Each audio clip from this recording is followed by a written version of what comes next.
alunos da terceira série do ensino médio, pais e professores que sempre acompanham as nossas aulas de matemática aqui no Centro de Mídias. Eu sou a professora Roberta e hoje a nossa aula é baseada no ciclo do SAEB, Aprendendo com o SAEB. Já ouviu falar?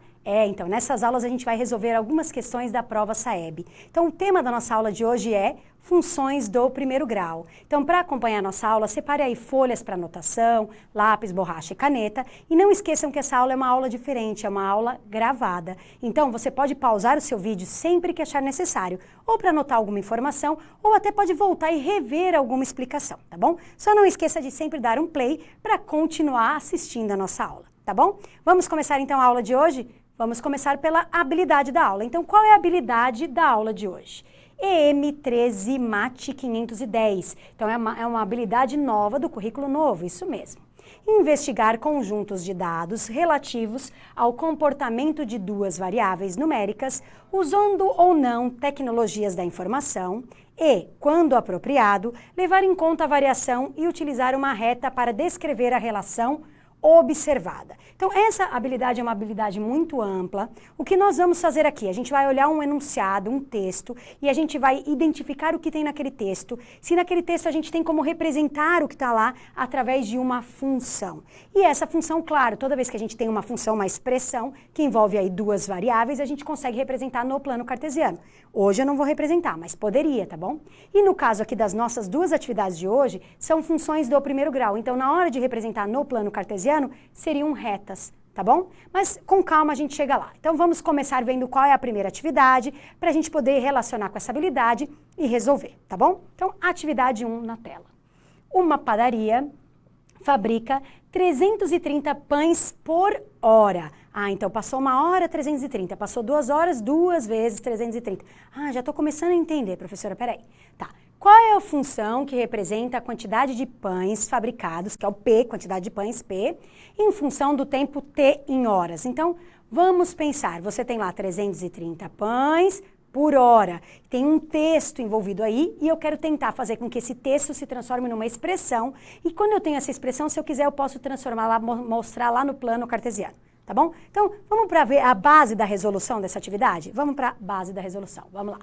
Quando a gente está falando em duas grandezas que são diretamente proporcionais, ou seja, que elas estão relacionadas através de uma função linear, nós podemos escrever essa função linear. Por que você falou diretamente, professora? Porque se você for pensar, quanto tempo vai passando, a quantidade de pão está aumentando. Então, aumentei o tempo, aumentei a quantidade de pão e só tem essa unidade lá, essa grandeza envolvida, a quantidade de pão e a quantidade de tempo. Então, são grandezas que estão envolvidas somente entre elas, diretamente proporcional, porque as duas estão aumentando. Então, o segredo aí é descobrir esse A, essa constante aí, tá bom? Deixa eu voltar aqui, que a canetinha não acionou. Então, vamos lá. Como que a gente vai fazer para descobrir esse A que está aparecendo aí? Vamos para o exercício. Vamos pensar na situação do exercício. A padaria vai lá e faz 330 pães por hora. Quais são as grandezas que a gente está falando aí? A gente está falando dos pães, que a gente vai representar pela letra P, e a gente está falando do tempo, a quantidade de pães, né? E o tempo que a gente vai representar pela letra T. Tudo bem? Tá. Se a gente tem o T igual a 1, ou seja, 1 hora, quantos pães a gente tem a cada 1 hora, né? 330 por hora. Então, na primeira hora, a gente tem 330 pães. Tudo bem. Se a gente tiver 2 horas, a gente vai ter 330 na primeira, mais 330 na segunda. Ou seja, a gente vai ter 330 vezes 2, que dá 660. Muito bem. 3 horas, a gente vai ter 330 na primeira hora, 330 na segunda, 330 na terceira, então 330 vezes 3 horas, que vai dar 990. Aí 4 horas, mesmo raciocínio, vai ter 4 vezes o 330, certo? Então eu já estou começando a perceber que o 330 está sendo multiplicado pelo tempo. Essa conta eu vou fazer porque não sei de cabeça, não estou lembrando. 4 vezes 0, 0, 4 vezes 3, 12, vai 1. 4 vezes 3, 12, mais 1, 13. 1.320. 1.320 pães. Então, eu percebi que o 330 sempre aparece a nossa constante ali, a nossa proporcionalidade, a nossa razão. Então, o P, quando a gente não sabe o tempo, a quantidade de pães P vai ser 330 vezes T. Então, tá aqui a resolução. Essa é a expressão que representa o exercício. Nesse tipo de exercício, qual é o erro comum? Não perceber que é direto proporcional, que é só multiplicar por 330, tá? E essa expressão é bem simples, então poderia pegar nesse exercício e pedir uma coisa mais além, perguntar, olha, em 5 horas, quantos pães seriam produzidos? Em 10 horas? E aí você, tendo a expressão, você substitui a quantidade de tempo e descobre o pães. Ou, eu produzi tantos pães, eu quero saber quanto tempo demorou. Coloca a quantidade no P e descobre o T. Então, cuidado só para não errar, tem que observar bem para saber resolver. Aqui a gente está falando de função linear. Então, se fosse representar graficamente, teria lá o plano cartesiano e a reta passando bem no encontro dos eixos, bem na origem, tá bom? Então, é uma reta, porque está elevado a 1 o T aí. Tudo bem essa?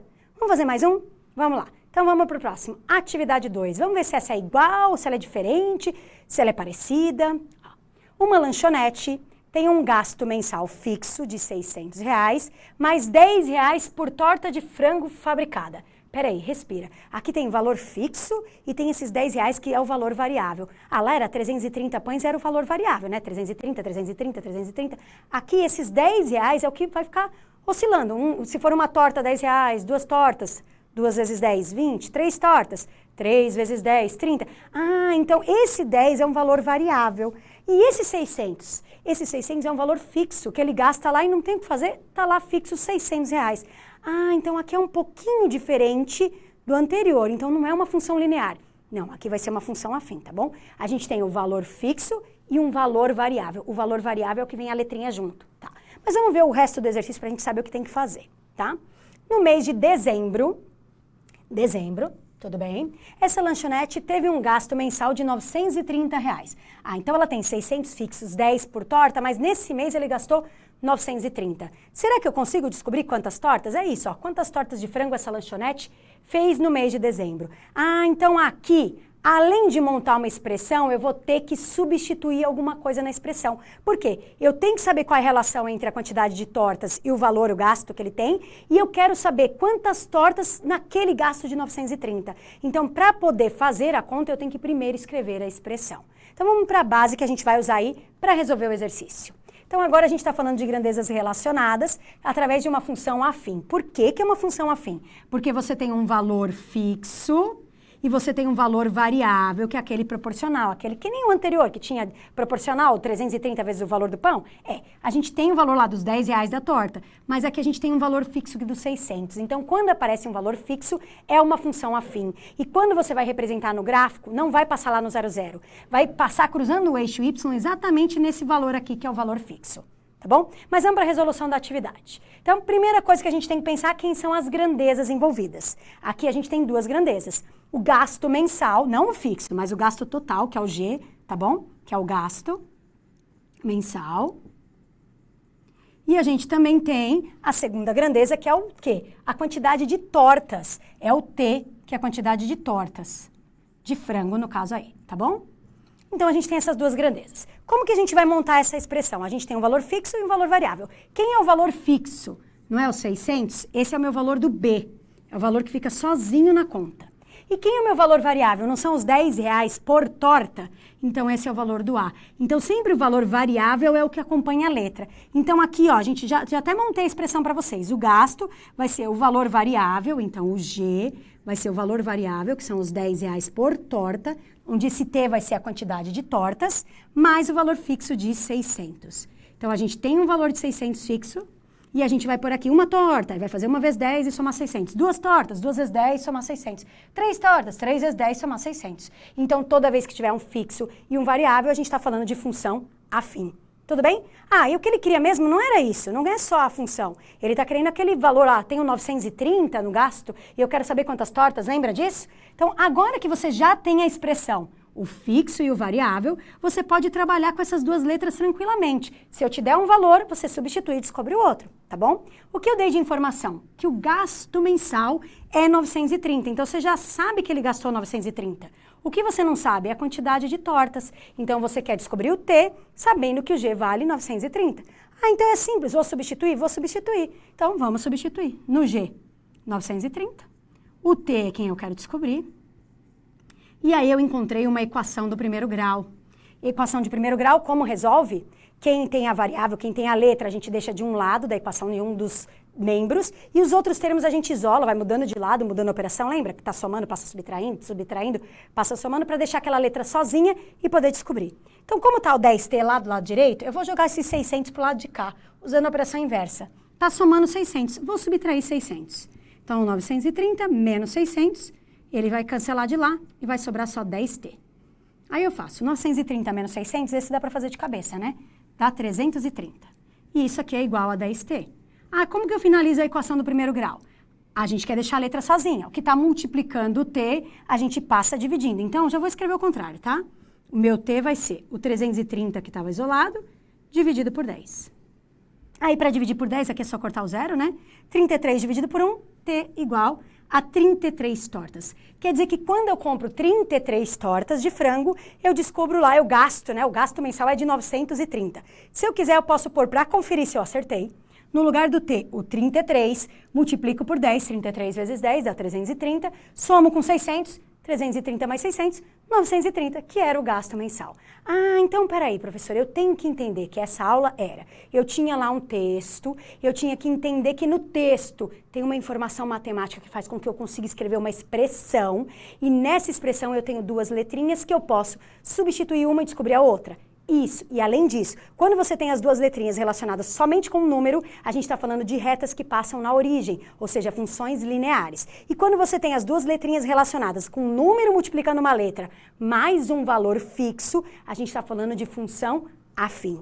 Qual que é o erro mais comum nessa atividade? Inverter, colocar o t multiplicando 600, que era o valor fixo, e o 10, que era o valor variável, como fixo. Trocar quem é fixo com variável. Então, sempre preste muita atenção na leitura do exercício para poder interpretar o que é fixo, o que é variável, para poder montar a sua expressão. E se não tiver valor fixo, melhor ainda, que só tem o valor variável, montou a função, conseguiu a expressão, você consegue tranquilamente substituir qualquer uma das letras e descobrir o valor da outra. E sempre pode representar no plano cartesiano. Tá bom? Espero que você tenha gostado da aula de hoje. E não esqueça, se ficou com alguma dúvida, reveja a nossa aula ou peça ajuda para o seu professor. E a gente se vê numa próxima aula. Tchau, tchau, pessoal!